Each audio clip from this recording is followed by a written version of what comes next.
Set visa. तो आप PR के लिए अप्लाई कर सकते हैं मास्टर्स के बेसिस पे। As and several other factors are then, क्योंकि अगर वहां से आप कर लेते हो तो लाखों की आपकी तनख्वाह लग सकती है। Hello guys and welcome back to the vlog. How are you all doing? So सबसे पहले तो मैं बता दूं कि हाँ जी, काका जी जिद कर रहे हैं कि नीचे लेके चलो। मैं नहा धो के तैयार हूँ और नीचे गए तो पसीनो पसीन हो जाना तो बट स्टिल माननी तो पड़ेगी। Okay let's go.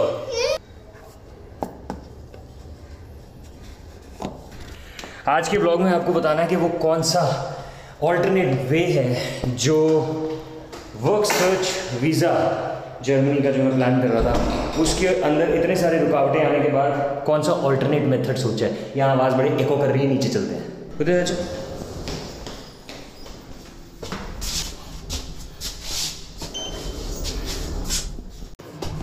अभी एक भाई साहब लिफ्ट में आए थे, उन्होंने मास्क नहीं पहना हुआ था। 5th फ्लोर पे रुके थे हम, 9th से ग्राउंड पे जाना था। मैं बाहर ही निकल गया। मैं कहा इनको क्या बोलूँ मास्क पहनने के लिए। लोग समझ नहीं रहे हैं कितना ज़्यादा सीरियस हो गया कोरोना का सीन। एटलीस्ट मास्क पहना ही जा सकता है। आजा आजा, वहाँ तो धूप बहुत ज़्यादा है।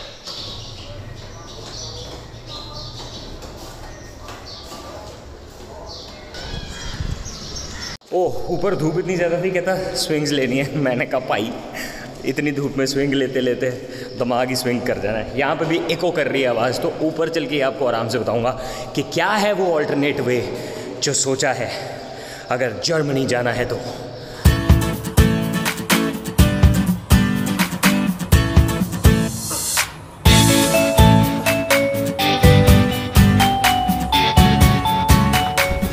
मैंने सोचा थोड़ा सा यहाँ पे फ़ायदा उठा के वर्कआउट कर लिया जाए, चिनअप्स पुलअप्स कर लिए जाए। 3 सेट करूँगा। पापा तुम मास्क उतारो, उतारो।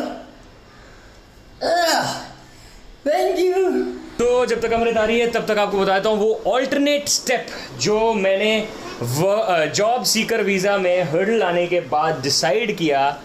वो है एक ऐसी चीज़ जो जब मेरी हो गई थी तो मैंने सोचा था अब दोबारा नहीं करूँगा, एंड दैट इज़ पढ़ाई। क्योंकि पढ़ाई से हमेशा रहती थी अपनी लड़ाई, कभी नहीं हो पाई उससे अपनी सगाई। हमेशा के लिए मुझे लगा कि मैंने ले ली है इससे जुदाई, लेकिन मुझे क्या पता था ये एक बार फिर से आ जाएगी मेरी ज़िंदगी मुझे करने के लिए शदाई।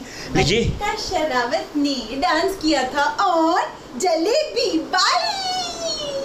जर्मनी में जाकर के अब मास्टर्स की जाएगी। वाई जर्मनी एंड वाई पढ़ाई?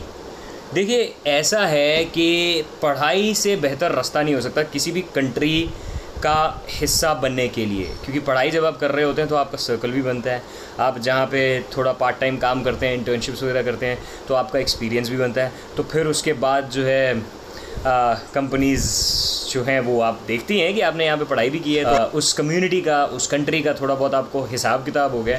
सो इस वजह से, लेकिन जिसने अभी भी ग्रेजुएशन कंप्लीट की है, 18, 19, 20 साल का जो एक टीनेजर है या लड़का है, उसके कंपैरिजन में मेरी एज हो चुकी है डबल।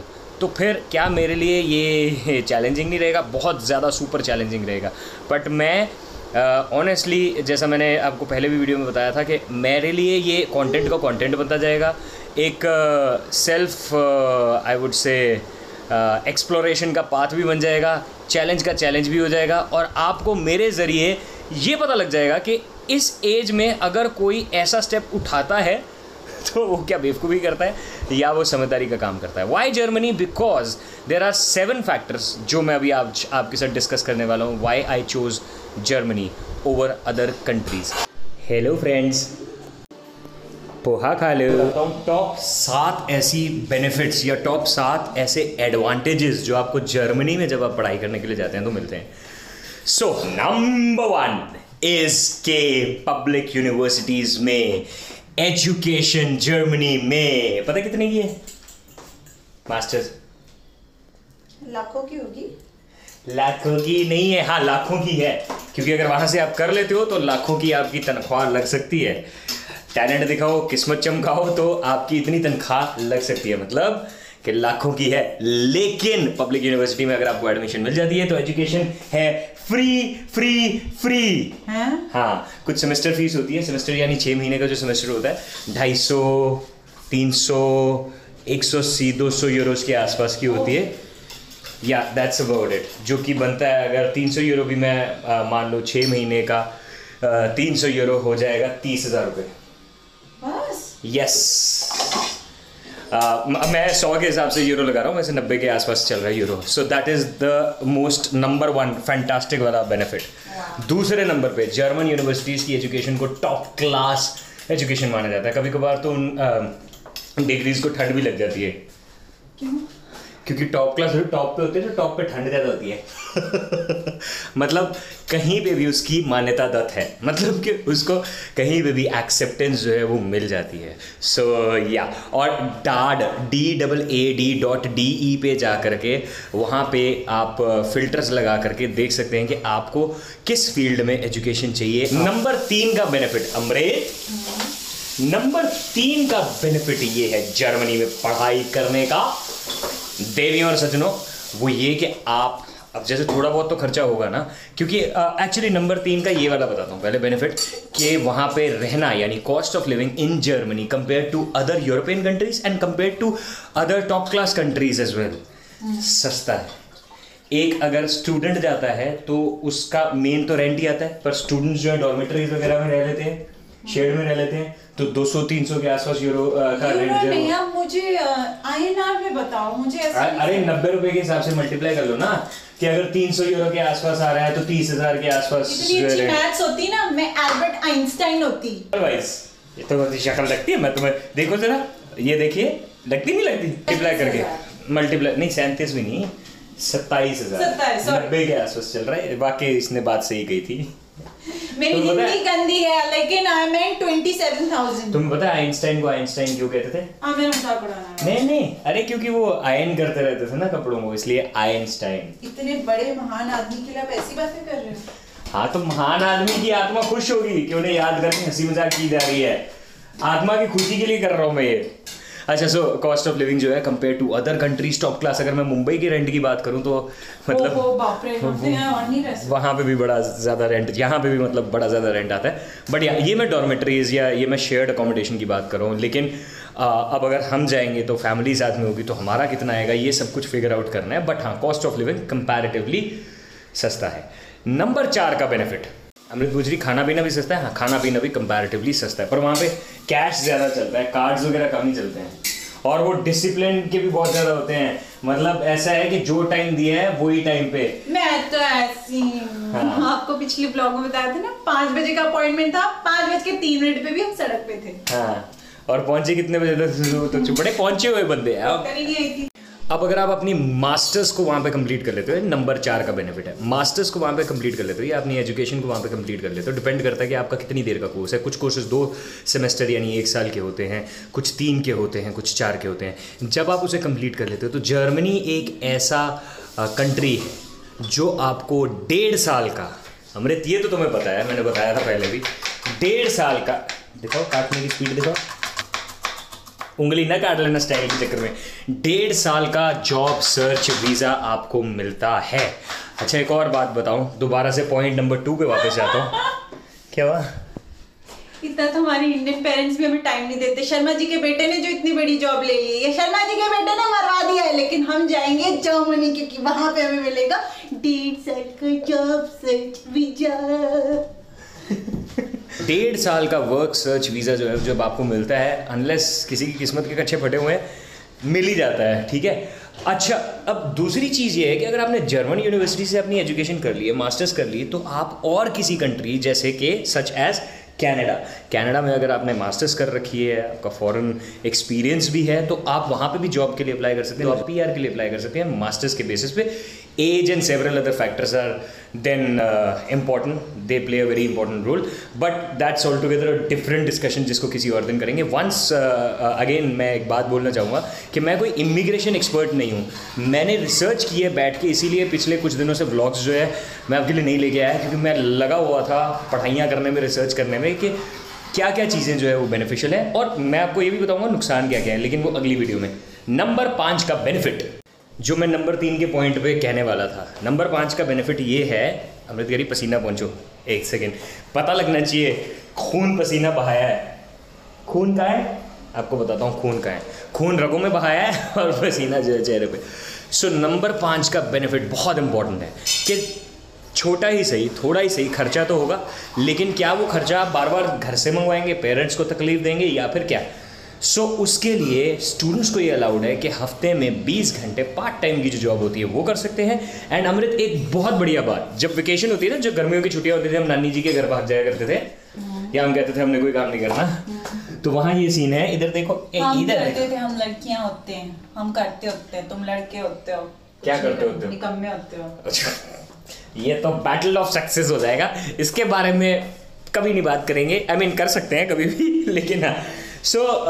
वेकेशन में आप full time as a student भी काम कर सकते हो, ये है नंबर 5 का बेनिफिट। और मिनिमम वेज के हिसाब से मेरे ख्याल से थोड़ा बहुत खर्चा पानी तो निकाला ही जा सकता है, और उसी टाइम पे अगर आप अच्छी कंपनी के साथ इंटर्नशिप्स ले लेते हैं तो आपके जॉब के प्रोस्पेक्ट्स जो बन जाते हैं। क्योंकि एजुकेशन का फ़ायदा ये भी हो जाता है ना कि आप काफ़ी लोगों के साथ घुल मिल कर लेते हैं। अमृत बुला रही, हाँ जी। मिनिमम वेज क्या है? अगर छोटी सी छोटी जॉब मैंने करी, मैं कॉलेज में अगर एडमिशन हुआ है मेरा या आपका हुआ है, हमें अभी फील्ड से रिलेटेड कोई आइडिया नहीं है, मान लो मैं किसी रेस्टोरेंट में मतलब कि आई एम वेटिंग टेबल्स, तो क्या है मिनिमम वेज? ओके, अच्छा सवाल अमृत ने जो पूछा, उसका जवाब ये है कि 9.5 यूरो से 10 यूरो के बीच में। हफ्ते में आप 200 यूरो के आसपास कमा सकते हैं। फिर से आए ना, 200 into 90 हुआ 18,000 इन अ वीक। हाँ, पर खर्चे भी होते हैं, ऐसे नहीं है मतलब, और टैक्सेस भी जाते हैं। अब वो टैक्सेस वगैरह का जो क्या फंडा है, अभी उसके ऊपर मैंने रिसर्च नहीं की क्योंकि मैं अभी इतनी दूर पहुंचा नहीं था, लेकिन हाँ, आप इतना कमा सकते हो कि आप थोड़ा अपना खर्चा पानी निकाल के खा पी लो। एंड कंपैरेटिवली जैसा मैंने बोला, चीज़ें सस्ती हैं। एंड नंबर 6 का बेनिफिट जो मुझे लगता है हम इंडियंस के लिए स्पेशली, अगर हम यूएस के किसी सिटी स्टेट से कंपैरिजन करें या कनाडा से, तो कनाडा में आने जाने में 20 से 24 घंटे लग जाते हैं, लेकिन जर्मनी की फ़्लाइट जो है वो 10 घंटे 11 घंटे की है। ये है नंबर 6 का बेनिफिट। नंबर 7 का बेनिफिट बहुत इंपॉर्टेंट। नंबर 7 पे बेनिफिट जो मेरे लिए पर्सनली बहुत ज़्यादा इंपॉर्टेंट है, वो ये है कि मेरी फैमिली वहाँ पे मुझे ज्वाइन कर सकती है। जब मैं वहाँ जाऊँगा 2-3 महीने के अंदर अंदर ही मैं अमृत को और कबीर को बुला सकता हूँ। अब इसमें कुछ चैलेंजेस भी हैं, लेकिन इस वीडियो में हम सिर्फ पॉजिटिव पॉइंट्स बात करेंगे। चैलेंजेस क्या हो सकते हैं मेरे पर्सनली या फिर किसी ऐसे बंदे के लिए जो शादी के बाद प्लान कर रहा है जाने का, उसका आपको बताता हूँ। लेकिन उससे पहले 3 महीने के अंदर अंदर एक फैमिली रीयूनिफिकेशन वीज़ा होता है, उसके लिए अप्लाई कर दो। आपका स्पाउस आ सकता है, नहीं तो आपके पेरेंट्स, अगर आप पेरेंट्स पे डिपेंडेंट हैं तो वो आ सकते हैं आपकी टेक केयर करने के लिए। मतलब मेरे केस में अमृत आ जाएगी, और अगर अमृत का स्किल्स और उसकी क्वालिफिकेशन वहाँ की किसी जॉब प्रोफाइल से मैच करती है तो अमृत जॉब भी कर सकती है। और कबीर जो कि डिपेंडेंट है वो भी आ सकता है, और कबीर की एजुकेशन जो है वो भी वहाँ के स्कूल में फ्री होगी, कुछ नॉमिनल मेरे ख्याल से कुछ फीस होगी वो। लेकिन इसमें हेल्थ इंश्योरेंस सबकी होना इम्पॉर्टेंट है, और अगर एज अ स्टूडेंट मुझे 800 850 यूरो दिखाना है, तो जब फैमिली ज्वाइन कर रही है तो मुझे ज़्यादा फंड्स दिखाने होंगे। ये एक है डिफ़िकल्ट पार्ट, बट इसमें क्या कैचेस हो सकते हैं ये आपको अगली वीडियो में बताऊंगा। तो ये है जी टॉप 7 बेनिफिट्स। उसके अलावा लाइफस्टाइल चिल्ड आउट है, एजुकेशन बहुत प्रैक्टिकल है, और मतलब ऐसा रट्टाफिकेशन नहीं है। जो आपको चीज़ें ज़िंदगी में वाकई में काम आएंगी, आपके जॉब में काम आएंगी, आप उस हिसाब से सब्जेक्ट्स को भी चूज़ कर सकते हैं। And there are various other factors. और लाइफस्टाइल जो है, आबो हवा जो है, हवा पानी जो है, वो भी काफ़ी अच्छा है। मुझसे किसी ने ये भी पूछा कनाडा क्यों नहीं, वैसे मैंने पिछले वीडियो में शेयर किया था, आगे आने वाली वीडियोज़ में भी बताऊँगा, बट फिलहाल के लिए मेरा सपना है बहुत बड़ा, एक दिन मुझे कनाडा जाना है। so, क्या पता ये रास्ता हो, चैलेंजिंग है, डिफ़िकल्ट और ट्रिकी है, बट आगे क्या होगा देखते हैं। एक बोनस बेनिफिट आपको और बता देता हूँ कि जब आप स्टूडेंट वीज़ा पे हैं वहाँ पे, तो आप पूरे शेंगन कंट्रीज़ यानी यूरोपियन यूनियन के बहुत कमाल कमाल के कंट्रीज़ जो आसपास लगते हैं, जैसे कि ऑस्ट्रिया हो गया, फिर फ्रांस हो गया, और वेरियस अदर कंट्रीज़ में बिना वीज़ा के ट्रैवल कर सकते हैं अपने स्टूडेंट पास के ऊपर। अच्छा, जब आप स्टूडेंट के लिए अप्लाई करते हैं तो आपको कुछ मिनिमम फंड्स जो हैं वो भी शो करने होते हैं, विच इज़ 10,236 यानी 10,236 के आसपास यूरोज़ जो हैं वो आज की तारीख में ये शो करने होते हैं आपको, जो कि 9.5 लाख के आसपास बनते हैं। उसका ब्लॉक्ड अकाउंट जो है वो जर्मनी में आपको ये पैसे जो हैं वो वहाँ के बैंक के साथ जो है वो ब्लॉक हो जाते हैं, और आप हर महीने अपने एक्सपेंसेस जो हैं उसका भी 750-800 के आसपास की जो लिमिट होती है, डिपेंडिंग कि आप कौन से ईयर जा रहे हैं, उस टाइम पे रूल्स क्या चल रहे हैं, वो आपको मिलते हैं। वो इसलिए मिलते हैं ताकि आप गवर्नमेंट ऑफ जर्मनी के ऊपर डिपेंडेंट ना रहें, आपके पास इतना पैसा हो और साल भर के आप अपने खर्चे जो है उसी में से निकाल सकते हैं। बट मैक्सिमम लोगों को जॉब मिल जाती है और वो वहाँ पे काम करना शुरू कर देते हैं, तो वो फंड्स जो है वो सेफ़ ही रहते हैं, कहीं जाते नहीं है, कोई लुट मार लेके मतलब भागे नहीं जाता। दी अदर थिंग इज़ कि जब आप जैसे मेरे को अपने स्पाउस को बुलाना है, तो स्पाउस को कम से कम A1 लेवल, जो कि बेसिक लेवल ऑफ जर्मन है, वो आती होनी चाहिए। That's a requirement. लेकिन जो स्टूडेंट है वो इंग्लिश के बहुत सारे कोर्सेज अवेलेबल हैं, तो आप सिर्फ इंग्लिश के बेसिस पे जा सकते हैं। और आपको आइल्स भी, कुछ यूनिवर्सिटीज़ कहती हैं कि आइल्स भी मत दो, अगर आपने ग्रेजुएशन जो कर रखी है या आपकी जॉब जो है आप कंपनी से लिखवा दो कि उसमें जो लैंग्वेज ऑफ कम्युनिकेशन है वो इंग्लिश का यूज़ किया जाता है, तो आइल्स भी आपको देने की ज़रूरत नहीं है। There are these small other additional benefits as well.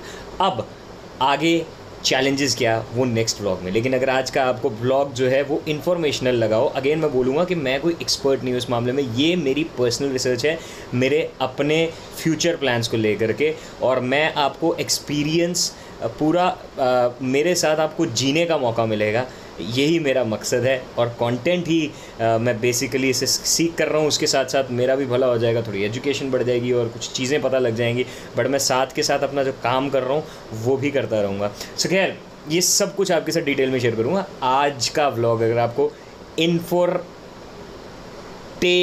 वाला, मतलब इन्फॉर्मेशन भी और एंटरटेनमेंट भी अगर आपको मिली है, पसंद आया, लाइक शेयर सब्सक्राइब ज़रूर कर देना। ये बड़ा चैलेंजिंग सी टास्क मैंने सोच लिया, अपने दिमाग के अंदर तो प्लान बना लिए, उसको रियलिटी में शेप अप करने के लिए आपकी सपोर्ट चाहिए होगी, और वो सपोर्ट जब मिल जाएगी तो लाइफ में विस्फोट हो जाएगा मज़ेदार सा, और आपको भी काफ़ी सारी चीज़ें जो हैं वो पता चल जाएंगी। सो इसलिए अपने दोस्तों भी से भी सब्सक्राइब करवाएं और कमेंट में बताएं कि ये आइडिया आपको कैसा लगा। चंगा जी, मिलते हैं नेक्स्ट टाइम। Take care.